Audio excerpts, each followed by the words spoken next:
I've got 6 o'clock. I will call the meeting to order. Roxanne, if you'll take roll, and if we can all please stand for the Pledge of Allegiance. I pledge allegiance to the flag of the United States of America and to the republic for which it stands, one nation, under God, indivisible, with liberty and justice for all.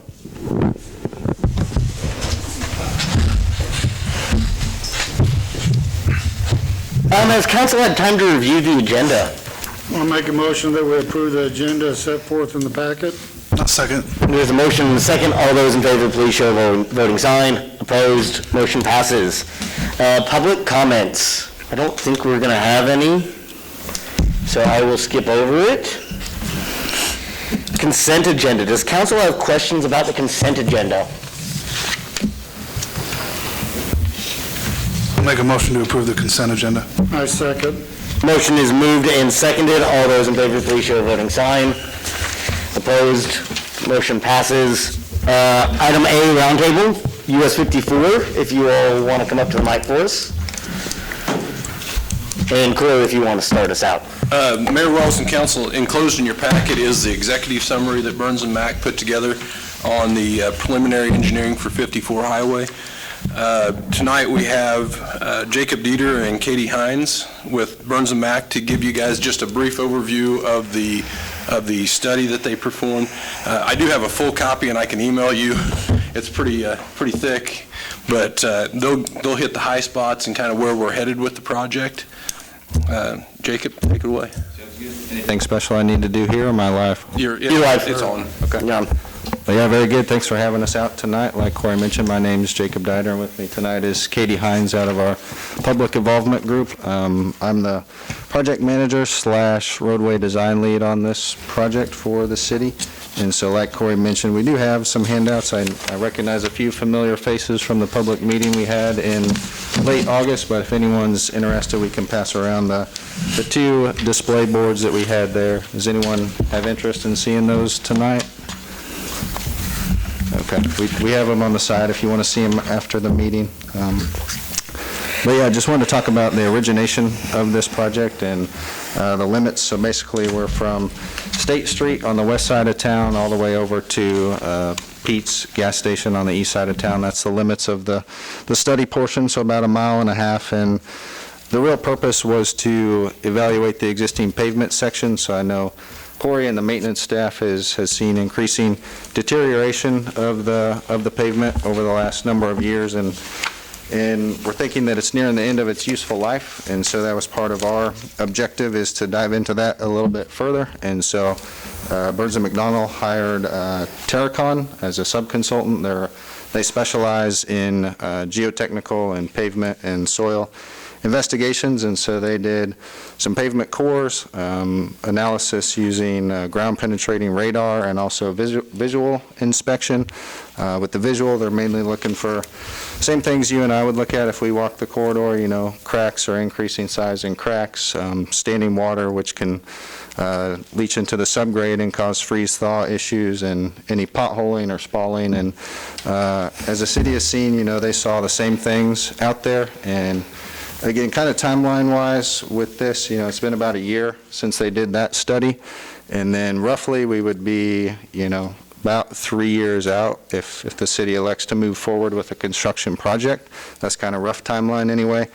And so given that time frame, the geotech investigation did generally concur with what the city has seen over the last number of years, that the pavement is deteriorating in need of a heavy rehab action or even a full-depth reconstruction.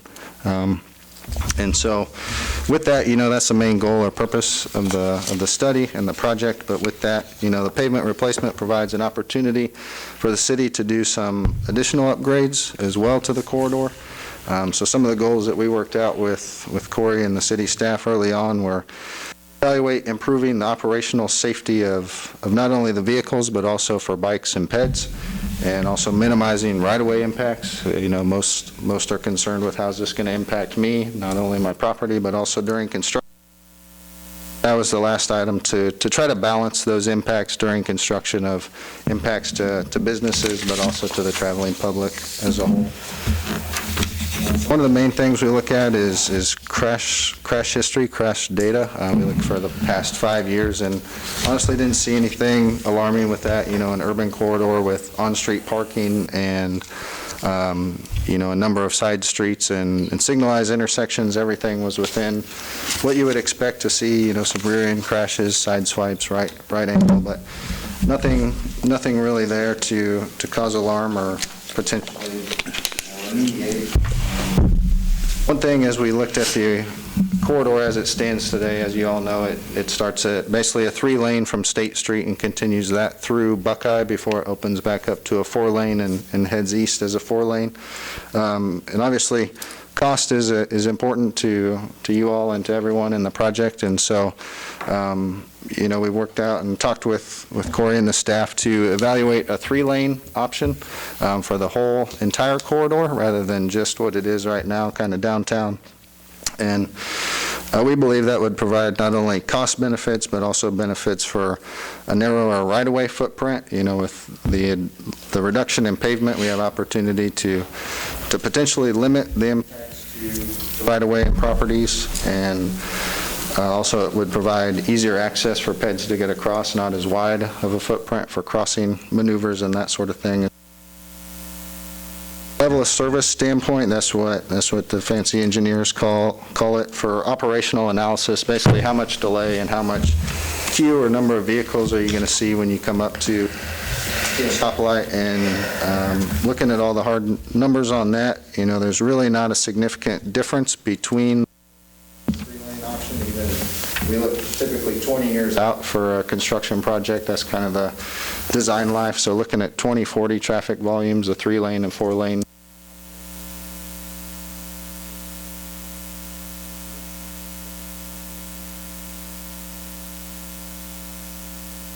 Like I mentioned, the sidewalks, you know, there's generally sidewalks from State Street to Kentucky, but, you know, with this project, we would be able to reconstruct or replace out, and then also add additional sidewalks where needed, you know, with the school going out on the east side of town, north of Kentucky, or east of Kentucky.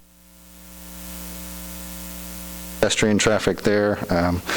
You know, that is a little bit of a tighter right-of-way corridor. It's only 60 to 70 feet right-of-way footprint from about First Street to the east end of town.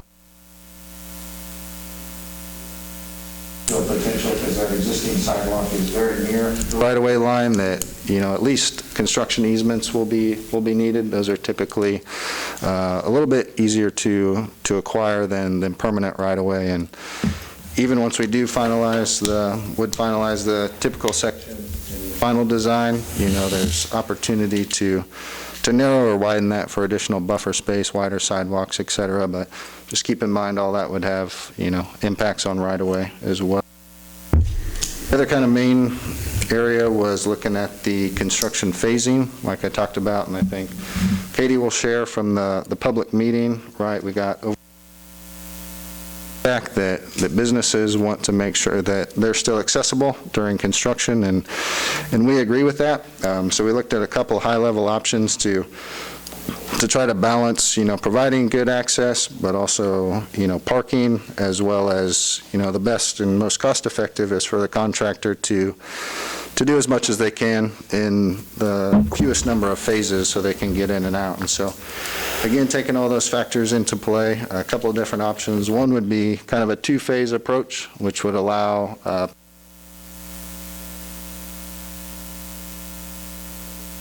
phase approach, which would allow angled parking in at least 2 of the phases. But again, you know, there's pros and cons to each, so that's just something we would keep in mind as we move forward, or would move forward with final design and additional public input to it.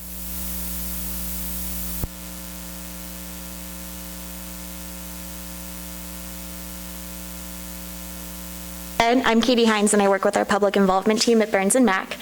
When we first thought about how we wanted to have this public meeting and get public input, we wanted to make First option we had was an open house style in-person meeting where people could come, ask questions, and come and go as they please. The second option we had was to provide a virtual option for those who either did not feel comfortable coming because of the current COVID situation, or who just were unable to make it because of scheduling conflicts. For the in-person meeting, we got the word out by mailing postcards to business owners and residence owners along the corridor and around the square. We did a Facebook post that Corey was able to post online to remind people about the meeting. At the meeting, we set up display boards where people were able to learn why the pavement needs to be replaced, see the two potential, also a map of the area that needs to be replaced. We also got their feedback by asking them to participate in a preferences exercise. They were given stickers where they could place them on the boards and features that were most important to them. And we also asked them to complete a survey. For the virtual option, we had that survey posted online so people were able to fill it out at their convenience. We kept that open for 2 weeks after the meeting. Once we closed that survey, we went back and compared those to what we had heard at the meeting, and we had 3 big takeaways from that. The first is that safety for all road users is important to the community. They want to make sure that drivers, pedestrians, and cyclists all are able to use the road safely at all times. The second is that business owners and community members want to make sure that they're able to maintain access to the building throughout the construction. Excuse me. And then finally, that adding sidewalks or widening sidewalks is an important feature to community members when you're looking at which roadway option would be better.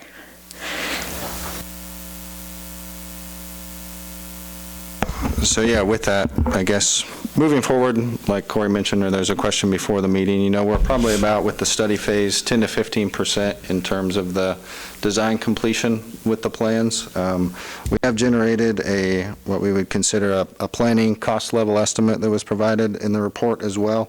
We did generate those for both the 3 and 4 lane options, as well as also considering, looking at least a dollar value for concrete versus asphalt pavement. And those are in the range between about 9.1 million and 10.3 million between those different options. And so that's mainly what we have to share, but would be happy to answer any questions that you all have from the overview. I guess I just got a comment. We're a farming agricultural community, and my concern is going to a 3-lane or putting an island down the center is these big farm machineries going through town. Because even there's times now that I have seen, with as wide as it is now, they have a hard time getting through when there's cars parked. So I'm not sold on the 3-lane, especially with an island down the center. It wouldn't have an island necessarily, Gene. It'd be similar to what you see on State Street. Would be a turn lane. Yeah, it would just be striped. Right. It would just be painted. You wouldn't have a raised curb median in the middle. It would kind of look like downtown right now, I imagine, a little similar bit. to what you see between Washington and Jefferson. That's what I mean, yeah. I mean, I'm just not sold on a 3-lane. I think, the cost difference is really not that much, 3 versus a 4. I'm just not sold on the 3-lane option, with the heavy, big farm machinery, and farm machinery is getting bigger by the year, and I don't know, I don't think I'm sold on 3 lanes, guys. Dan or Jason, do you have any, you want to let the council go through their comments, or do you have anything you'd like to add at this point, or just let us ask our questions first? Either way. Okay. We have comments, either way you want to do it. Go ahead, Ron. I just had questions on, is it the PACER rating system? Is that what it is? Well, what is that really comprised of? Because all it says here is really that it's more really based on a visual inspection. Correct, yeah, that's what I mentioned with the width and size of cracks, the alligator versus longitudinal transverse cracks. Again, I'm not a geotechnical expert. I think in the back of that report, the full pavement report, it does give a breakout of the analysis of what exactly each number rating means. And so that would probably answer your question better than I could. Okay, But basically, it's, 1 to 10 rating based on their visual inspection of the pavement. okay. And then through here, it says that there is an option of just doing an overlay and, crack sealing and whatnot. What kind of a time span are we looking at with the road if we continue to just do an overlay with it rather than doing complete depth restoration? I think that's a tough question to answer. A lot of that depends on weather patterns and such. It depends on how hard a winter we have. I mean, these guys can probably weigh in more. They've been doing the maintenance for years and years, and you guys have anything to add? Let me ask a question as a follow-up to that.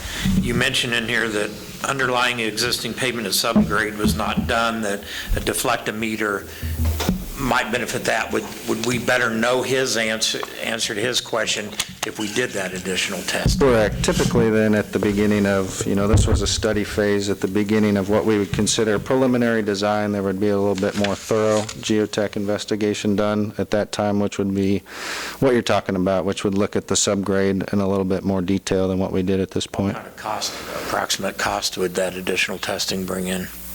That's a good question. Again, I'm not a geotech. I'd hate to throw out a number. I would say. And my thinking is that, we know inevitably we've got to do a full grade. I think we're getting there. But if we can get 10 years out of it, then we have to look at another. I think historically you aren't getting 10 years out of it based on just the history. And Dan can speak to this a little better than me, but the history that we've got based on the overlays and the maintenance pieces that we're doing on those, especially on the outside lanes. The inside lanes seem to be holding up a little bit better, but the outside ones definitely, you'll start seeing the breakdown of it. That's probably too, like the geotech report mentioned, there's some drainage problems with water sitting in the curb and gutter and not getting good drainage away. And so again, with the freeze thaw, that just kind of sits there and gets into the subgrade. A lot of times it's more of a bottom-up issue with pavement, so you may not see it immediately, but that subgrade is poor and that starts making its way to the surface. Do I understand this correctly? The segment 1, 2, 3, That's correct. Based on Terracon's analysis using that PACER rating system. And I guess looking at it, if you get to... now. Correct. You've driven it to some degree. But if you look at the 0 or 1, when that PACER rating would quote, recommend full depth reconstruction, that's really too far. You've already got major issues at that point. So you're probably looking at a major action or full replacement more around like a 3 or 4. And I think they did mention they expect, to drop 1 PACER rating every year or 2. So.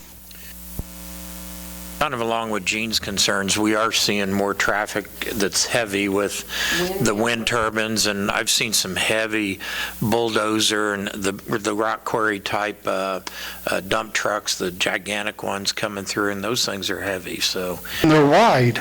They are. Wouldn't this theoretically add a little bit of, you'd shrink a lane, but lanes might be a little bit bigger in the individual, or, because I know at certain points in there, those are not very wide. I think my major concern at this time is how much longer can we milk what we have versus start doing planning for the full depth. Let's bring Dan up and hear what Dan has to say, please. They gave you a short version. Yeah, Corey's got the long version. It's about 260 pages, and it has a lot of answers to some of that. A lot of it's what Jason and I have seen the last 25 years. Initially, I was not in favor of a 3-lane, but the deeper we got into this conversation and the right-of-ways and the acquisition of some of those right-of-ways and the ideas people are wanting sidewalks, and we can put 6-foot to 10-foot sidewalks on each side if we go 3 lanes, and for the most part, we won't mess with right-of-way. There has been some talk too with the 3-lane. We may be able to smooth up the hospital curve. Just depends. When you talk about that PACER rating, it goes down a point every 2 years. Well, we're 3 to 4 years before we even break ground on this. So you're already pushing the limits chance of it's not too good. We've seen water line dig-outs, leak spots, we know what's under there. Yeah, you can do a mill and overlay, but I'll guarantee you, if you look at this, each one of them's shorter, and there's a reason why. Which one of what's shorter? Each one of these mill and overlays is shorter each time. You do another mill and overlay, it'd surprise me if you got 5 years. We're probably talking $500,000 or better Probably. to overlay it. And I would probably push for concrete for the depth that they are speccing. You won't have to worry about heavy trucks. I noticed that on the price, it's only like a $500,000 difference between asphalt. But you got about 30 years, you probably aren't going to do much of nothing with it. If you go with asphalt, you're still... What's the life expectancy on asphalt? What's the life expectancy on concrete? Well, you'll probably do a mill and overlay in 15 years, maybe But you'll 20. get 30 out of the concrete, so Yeah. it's worth And it. basically, really, if you think about it and drive it, you're almost driving in a single lane most of the way through town anyway. And the idea with the turning lane, the more we think about it, I think the more it'll help at Cottonwood, Oak Street, places like that where they're going to school. Gives them a little There is safe talk, and I refuge. don't know if that other engineering firm got with these guys. They're talking about improving crosswalks at Oak and maybe doing something at First Street with the flashing light. Yeah, I So- sent that out in my weekly report, just a brief, we're not very far along into it, but KDOT is, it's probably been 6 or 7 years ago, Dan, that we talked to them about trying it's to been do a some while. improvements. Yeah. It might have been, you might have been the administrator at the time, Carl, that we talked to them about doing some improvements at Oak Street I remember that conversation. and the hospital curve. Somehow or another, we got in the queue for KDOT. I'm not real sure how. We were one of the few cities that are getting the money for this. we Right, and come to it's, find out. I think it's going to let in June of next year, June or July, somewhere in that And our concern timeframe. was, okay, you're going to do a couple of intersection improvements, but we can salvage the light. All they'll basically lose is some painting on the road itself. And it may be something we want to look at Buckeye, because their warrants show there's really no need for that signal anymore. There's a lot of pieces to this puzzle, and they do have different staging in there for the whole project, especially through the square. You'll be able to keep traffic through the square. There won't be a KDOT bypass to this, and they'll keep the side streets sooner or later open, so the businesses you'll be able to access. You may have to come from one end to the other. How long do you think it would take to get from Washington to Jefferson, which is the bulk of our downtown business? Well, from June till about now, you'd made good time, but in March, you wouldn't have made too good a time with all Well, the yeah, rain. that's true. And I don't know, you could answer that or not, staging-wise. You're talking construction duration for Yeah, that? construction duration, because, I mean, we're going to have a lot of businesses that are going to be complaining about customers not able to get in and losing customers because of the construction. I was just wondering, is there any way to tell for sure how long it would take to get those 2 blocks? Well, my guess is you're looking at more than 2 blocks when we try to do that, Gene. You're probably going to Buckeye to get that phase in. Oh, yeah, it depends. A lot of times we'll limit it to no 2 consecutive side roads closed at a time in the plan, so the contractor could only close, either Washington or Jefferson at a time. That way, there would still be that side street access for vehicles and pedestrians. To directly answer your question, I mean, it's gonna, I would say ballpark, for that segment, that's maybe a 4 to 6 week operation in my estimations, probably a week to come in and rubbleize everything out, and then, a week or so to get your base back. And That's if the weather cooperates. Right. And you don't run into utility issues and things like that. Well, With the concrete, I was just thinking, if, I don't want to jeopardize our businesses downtown too much, especially if it's, they're going to lose all the summer traffic, the holiday traffic. I'd hate to see them lose that. I mean, I understand we're going to have to do it eventually, but, I mean, I would like to try to see some sort of a compromise. I think there's a lot of things different we can do, Gene. We can get those businesses involved as we start going through the design and bringing them more involved in that process, because, yeah, I mean, and we've talked about this project for years, probably for at least 15 to 20 years that I've been with the city. We've always talked about, what are we going to do with 54 Highway? And we've kind of kicked that can down the road over those years and, spent money on the overlays. And I think we're to a point, especially when you start looking at this rating, every 2 years, we're losing a point. By the time we get to construction, we're 4 years from there now, roughly.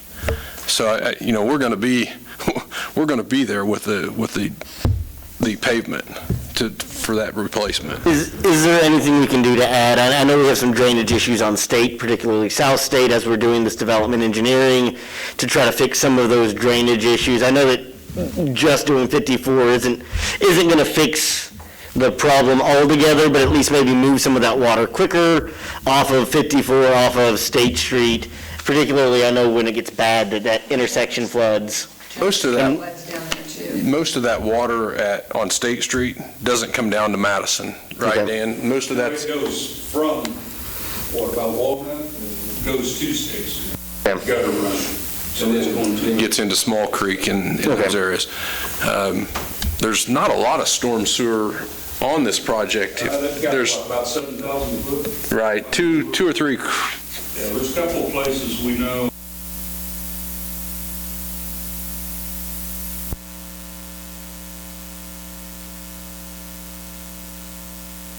You really want to see an engineer's answer down the street. You're going to work hard on that one, young man. That grade, obviously, we've got it, there again, piecemealed together right now, but it obviously needs some work. There is drainage on there, and I'm not sure, I can't remember.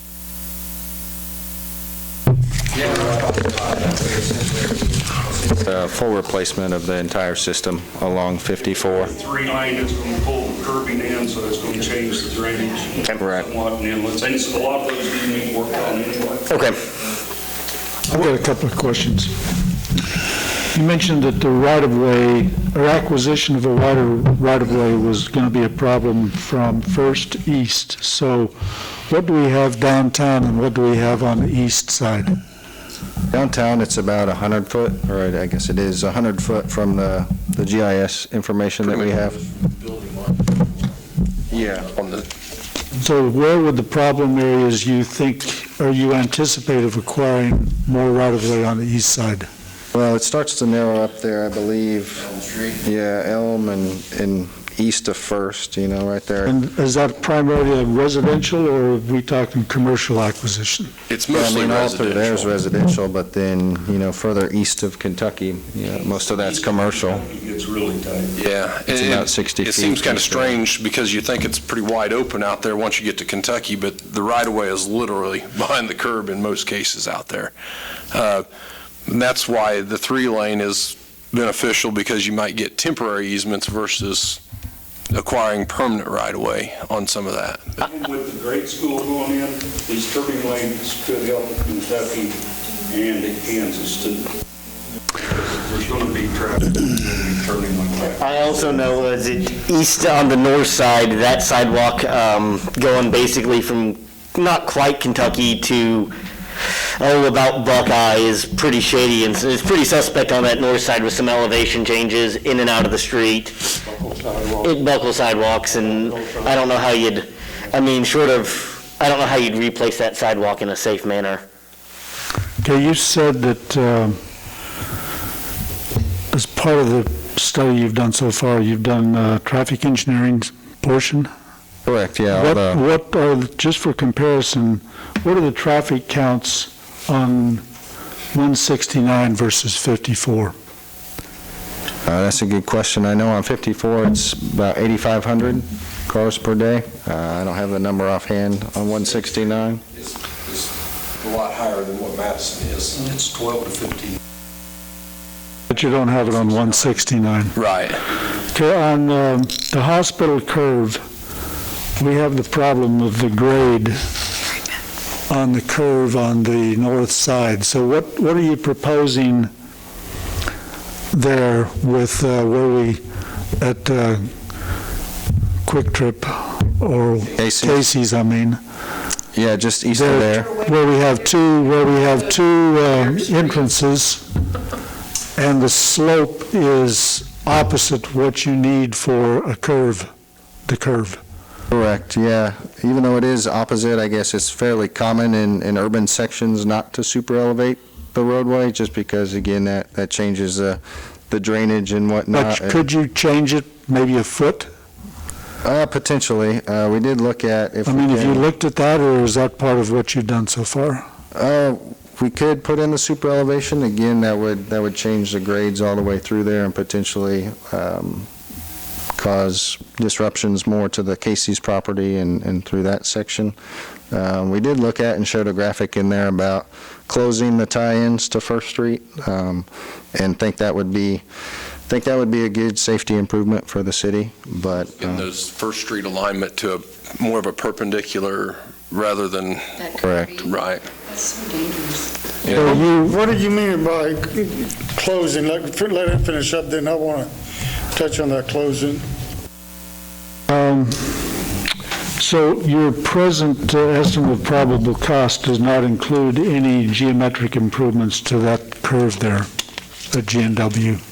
It would be, we could get it to, right now it meets for a 25-mile-per-hour design, which is what it's posted down at. There's some warning signs and additional. Well, it's still 35, just has cautions for 25. Yes, the cautions. We could fairly easily get it to 30 miles per hour. Getting it to 35 is going to be very invasive to either Casey's or GNW, or one side or the other is going to be impacted.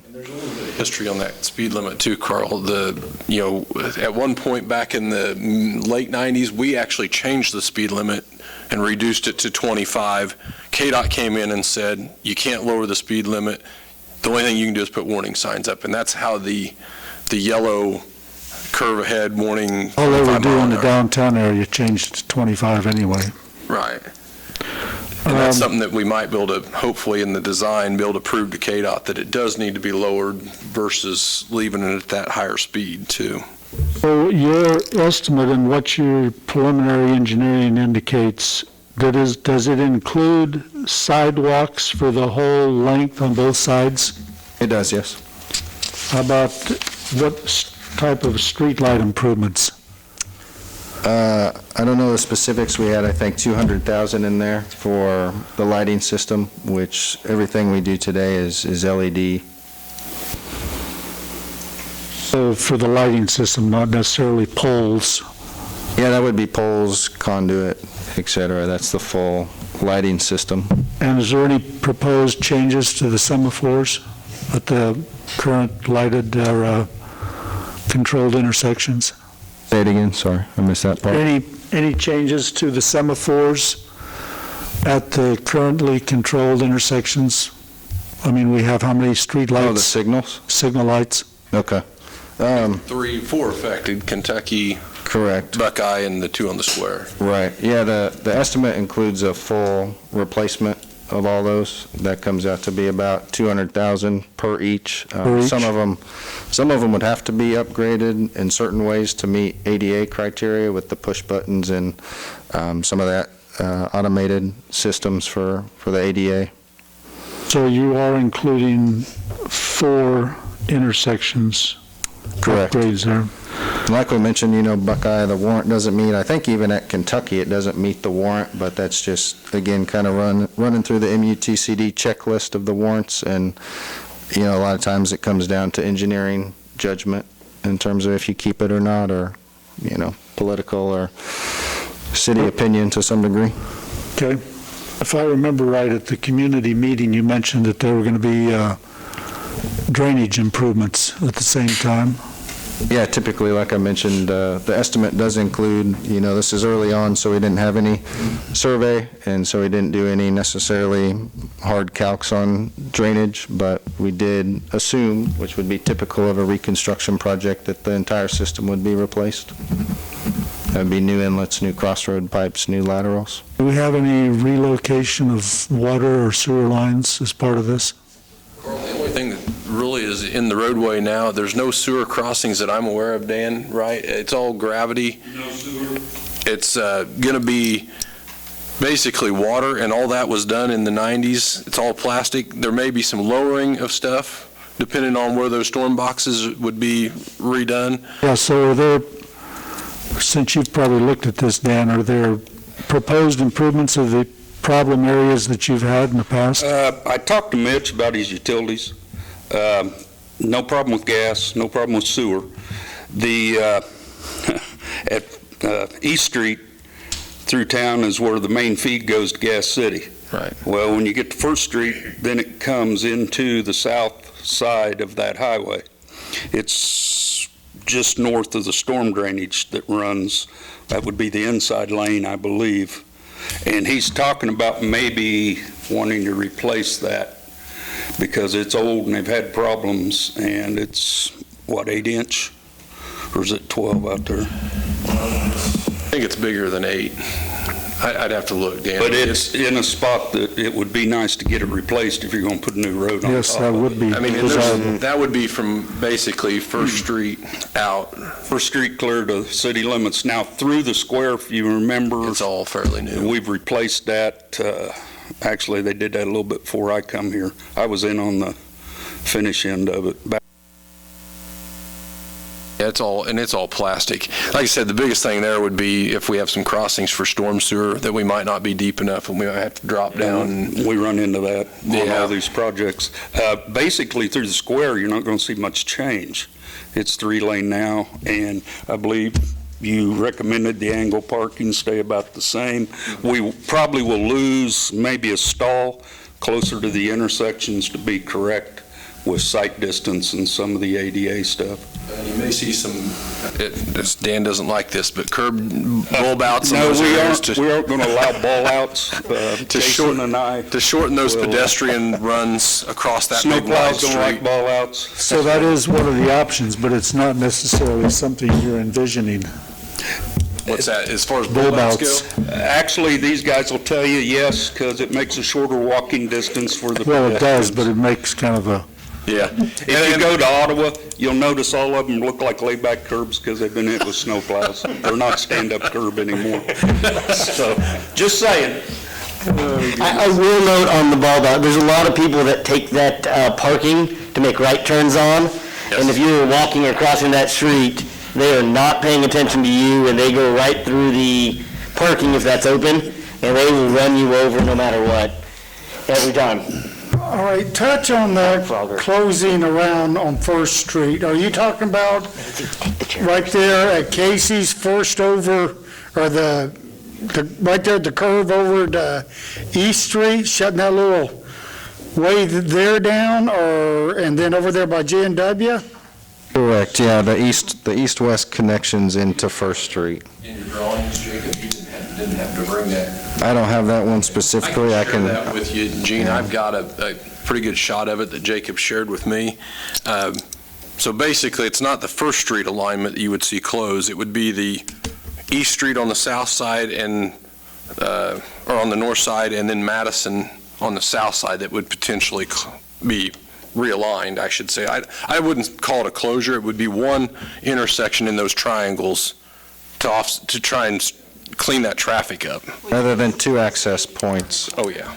But you'd still be able to get in from off of East, or Madison, Right. get off to First Street to get to J&W. So basically, you'd open those, what would happen is the radiuses would open up considerably on those turns to be able to get onto First Street. Yeah, for eastbound. Through the curve to go south on First Street or go north on First, you'll be into the curve instead of coming straight in. You'll be Right, yeah, you wouldn't be able to go straight in. cutting back. Yeah. Right. Yeah, send me that. I'll shoot it out to you guys and share it with you.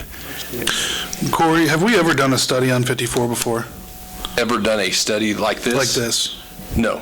Okay. Not in my time, Ron, anyhow, as far as the preliminary engineering, no.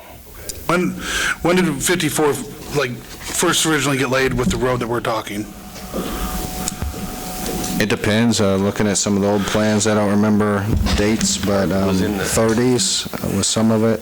That's Hospital interesting. curve was maybe 60s. Yeah, I was gonna say, there's been some work on it over the years. I mean, the alignment obviously down at State Street was done in our era. I remember it being done when I was going to school at the college, but I don't know, I can't remember anything being done as far as the roadway. Dan, you've got a better history of that than I do. When they were out replacing or fixing that water leak 2 weeks ago, it's interesting to see the bricks. Well, when you get east of Kentucky, the guys on some of the water leak stuff, it evidently used to be a 2-lane highway, and they just buried a lot of the road and the curb and gutter in the ditch and then built that outside lane because we've got into some of that digging. So that'll also be something that may come up when they're excavating. We know we got a problem where the old railroad tracks crossed at Ohio. You can Yeah, go that's look what at Eric the- was You can saying. look at the pothole in the curb, and we fixed that curb a few years ago, and it's raising again. So there's some stuff under there through town I couldn't tell you. I'm sure that was the old original plat. It's been a I mean, while. we can do a little, I can probably visit with KDOT and see if they've got an idea of when some of that was done. I was curious with that, if we ever had a study on it before, and with the PACER rating. Now, if we did do a mill and overlay on it, will that increase our PACER rating, since it's just based on visuals? My understanding would that be, well, the PACER rating is looking at the visual, so, I mean, if you overlay it, you could say there's no cracks, but again, like I mentioned before, it's really a problem with the subgrade and what's below, so you can put a nice coat on top, but it just depends on how quickly then you're going to have the problems come through it.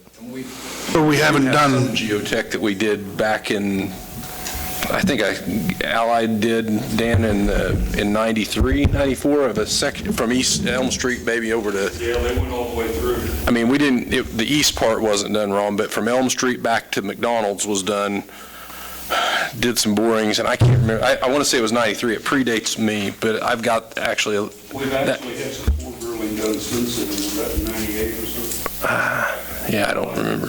That might be the one I'm thinking of, Dan. Yeah, it's been some time. was there any consideration taken into, were we going to mark detours? I know that KDOT said that they weren't going to do anything with it. As far as rerouting that traffic, what damage that's going to do to our other roads? Well, we wouldn't mark a detour, we would phase construction so that it would be 1 lane in each direction at all times. Now, there's often, The semis would still be going. correct, now there may be some As it is locals today. who naturally I mean, divert. but- obviously, your residential, your local traffic is going to find Broadway or going to go up to Lincoln or something in that nature, but for the most part, all of the traffic coming through town won't be detoured. It will go through 54 Highway either on the north side or the south side, depending on how it's phased. Okay, I think that I'd like to see some of from the geotech. It seems like we need to have something more on the base that's current with what we're trying to discuss here. Would you guys be, I mean, we could, if you were willing to spend a little bit more money, we could do that next step in the geotech investigation. I mean, and I could have Burns and Matt get us a price on doing that to help that be a little more definitive. I mean, just the history, and I know Dan's got more history than I do as far as that road goes and maintenance. I don't think throwing another $500,000 to $750,000 in an overlay is going to get us anything but about 5 years. And that's just based on what I've seen with the maintenance overlays we've done historically in the 20 years that I've been here, or 25. If there's any grants to go for, is that additional testing more beneficial to have? I think that, I'm not sure there's any grant funds out there. There's a little bit of KDOT funds we could go after. They want that testing if you go after their funds. Well, I'm sure KDOT will have a barrage of things that we have to jump through if we go that route.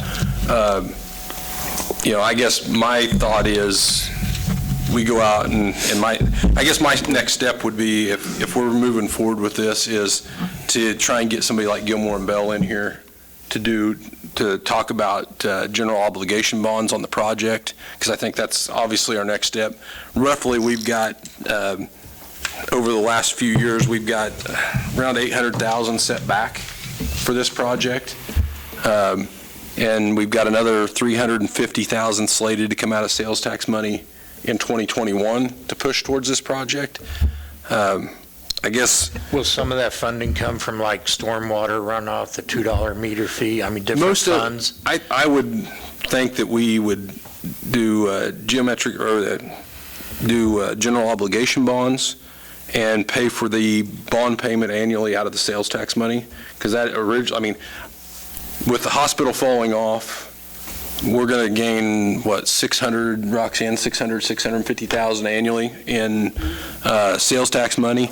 My thought is, if we can use the money that annually that we're using for paying the hospital and use that for our bond payment, you know, and I'm obviously not the finance guru by any means, but I'd like to get Gilmore and Bell in here to come in and give us the lowdown on where that goes, if that's the step we want to take.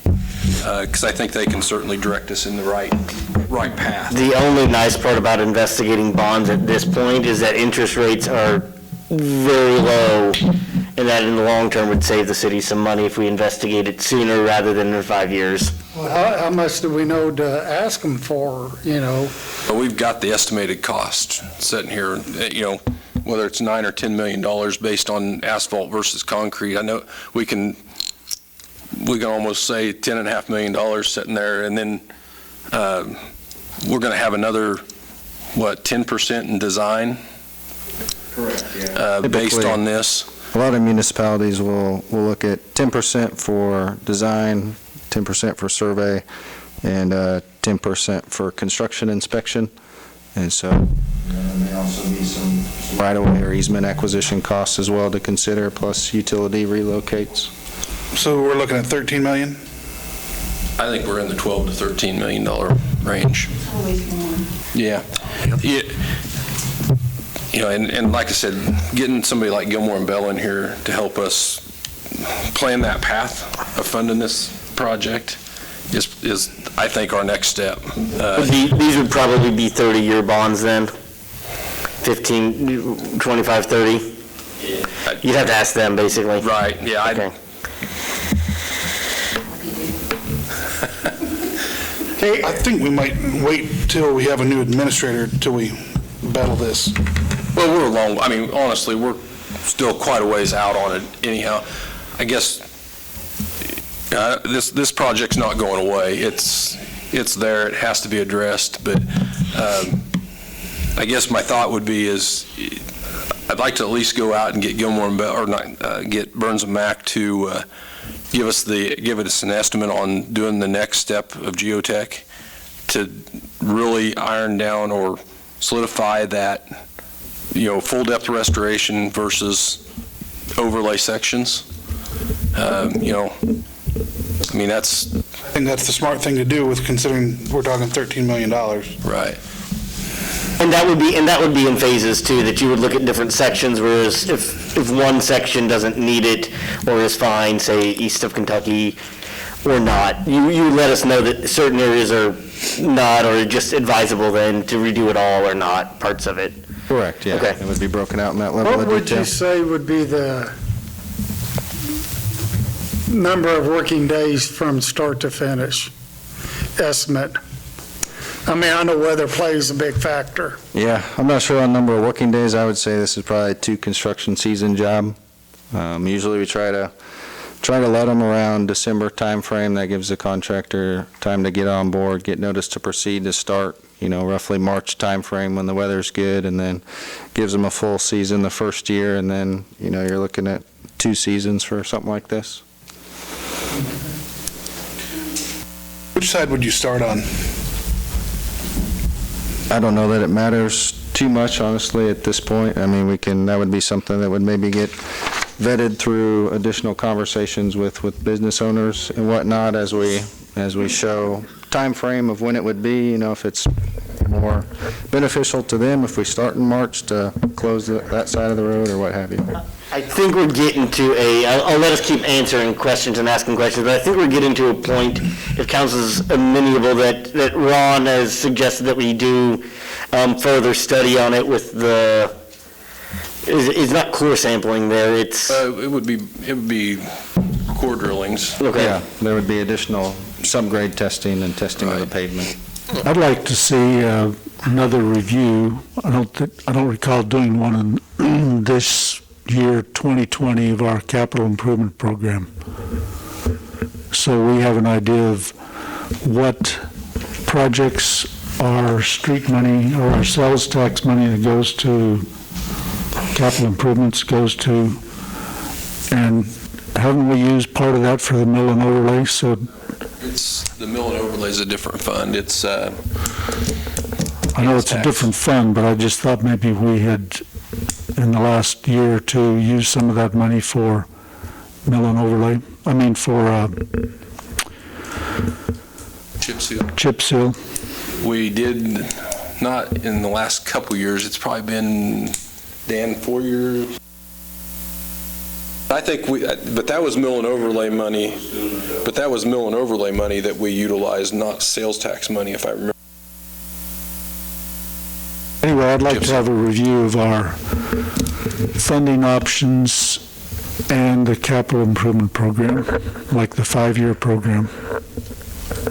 Are we okay with instructing Corey to get some more information about cost of the next phase of investigation?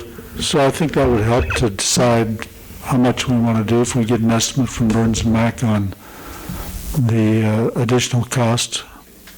I can, depending on the time frame that Jacob's got, we can have that at maybe the next meeting or the following meeting for you guys to look at. Is that agreeable to the council? Yes, sounds good. Ron? Yeah. Okay. Any other questions for Burns and Mac? Any other questions for Dan and his crew? Thanks for coming in. Thank you, guys. Thank you, Dan. Safe travels. Jason, for coming out. Thanks, guys. I'll give you a shout tomorrow. Thanks, Jacob. Be safe. You can stay, you don't gotta leave. Jason, where are you going? TMB.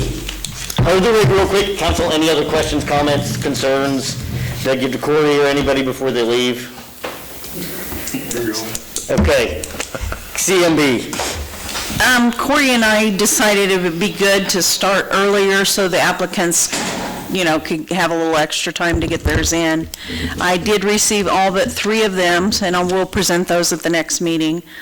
Police and fire have both agreed these businesses are good, so just needing your approval. How will that new ordinance that was passed affect this CMB? Well, it affected it last year. Basically, you're getting the same alcohol level of beer or a wine cooler, no matter where you go. I think he's talking about the... the one we just passed? Yeah, the liquor. Talking about the food. That's up really up to the business on that versus versus a... Basically, a club, Class B club, which is located, 2 of them, 3 of them. yeah, those businesses don't have to be private clubs any longer.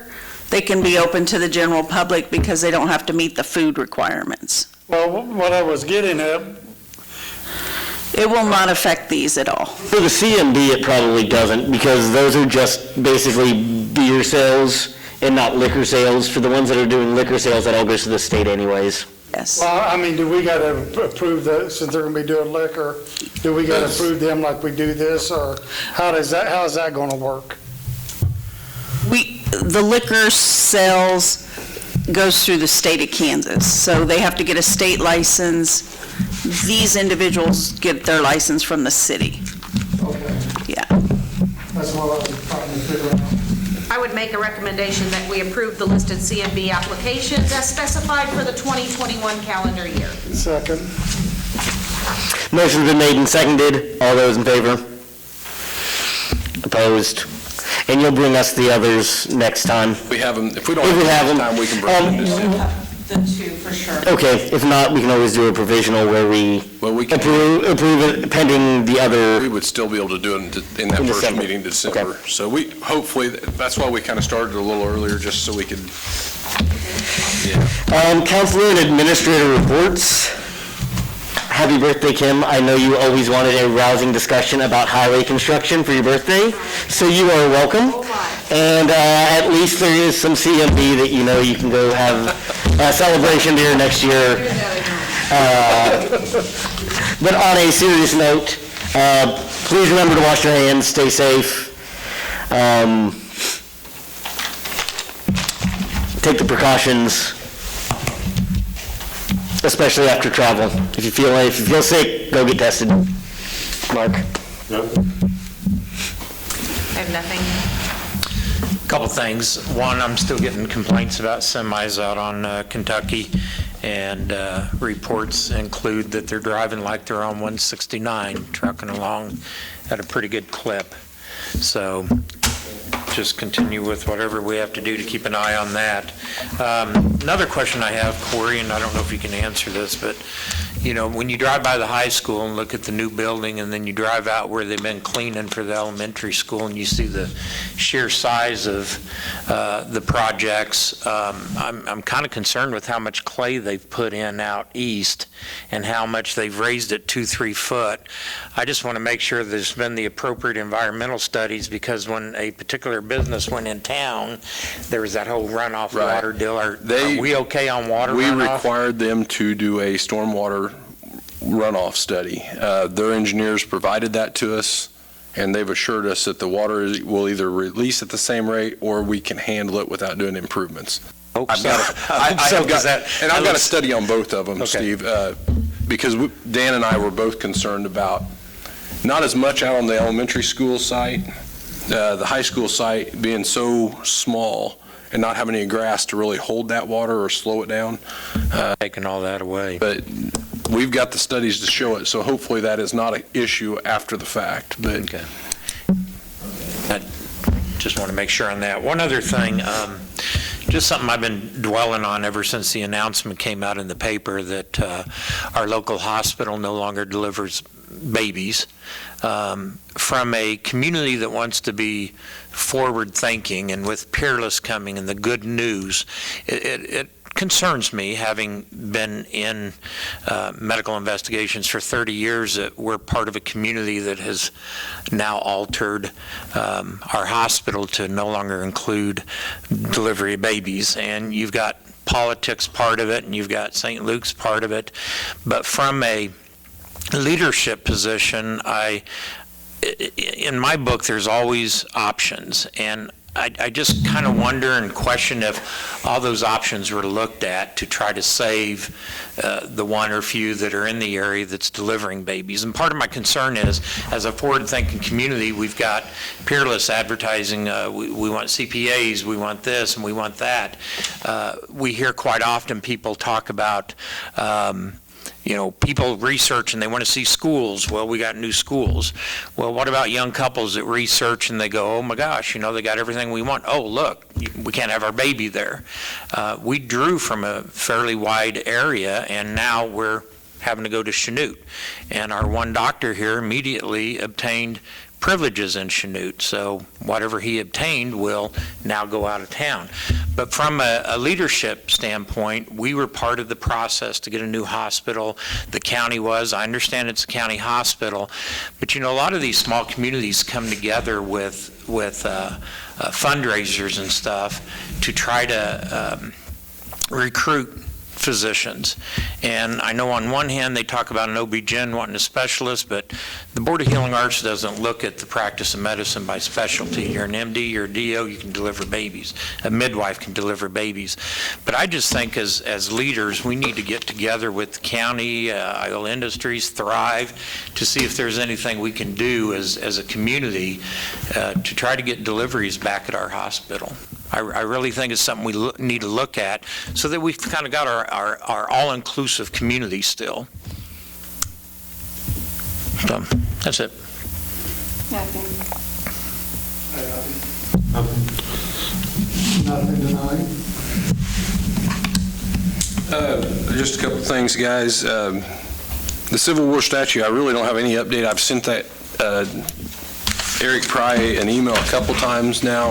Haven't got any response, so I'm assuming it's still in their procurement policy proceedings to try and get that bid out. I'll keep trying to contact him and see where that's at on the soldier rehab. Mill and overlay project for 2021, I sent those specs out, the request for proposals out last week. They're not due in until January 12th, I believe. And then we'll have that for that second meeting in January for you guys. Fairly large project, we're planning on overlaying State Street. And then most of it is areas that we've had new water line projects to do mill and overlays in those areas as well. It does include the Hall Road if there's damage out there at Kansas Drive around the elementary school. Leaf pickup, we normally do that in the fall. I know Dan slipped out, but Dan and I talked today. We're going to plan on doing a curbside leaf bag pickup like we've always done. That 3 days prior to Thanksgiving. It worked out well last year. That's about when we had it last time, and seemed to work well. So we'll get that out on our social media and out on our website here pretty quick. And I believe that's 23rd, 24th, and 20th. And just a reminder that we'll be closed this Wednesday in observance of Veterans Day. So. And the 257 projects, everything seems to be moving along pretty well. We won't have any utility installations except for probably electric, and that's going to be at the STEM building. Everything else they're wanting to wait until spring of next year. So at this point, I think everything's moving forward for us. Still working with Bob on the MOU for the Hall Road out there at this point. So hopefully get that finished up this week or next week. Problem taken care of with Veterans Worldwide? I've met with the contractor and the supervisor a couple times. They've been advised not to dump the dirt in the street unless they absolutely have to. There are going to be some areas that they have to, just mainly because there's landscaping or elevation issues of backing the truck in the yard. We're monitoring it pretty close. Dan and them guys are watching them. As you've seen probably when you entered the park, they're down here working on the entrance of the park right now at Diamond 5 and 6. There's a few spots down here in Riverside that they'll hit eventually, very few. 5 and 6 was the biggest majority of it for the park. Because I know that's a mess. They're working around my house. Yeah, it's not the easiest job to do, that's for certain. And when they're dealing with yards as tight as they are, I get it, but it's definitely hard on our infrastructure the way they're doing it. So we'll keep watching it. Anything else? Corey? No, I'm good. Gene, take us away. Make a motion that we adjourn Kim's birthday party for the night. Come on over. There's a motion and a second. All those in favor? Motion passes.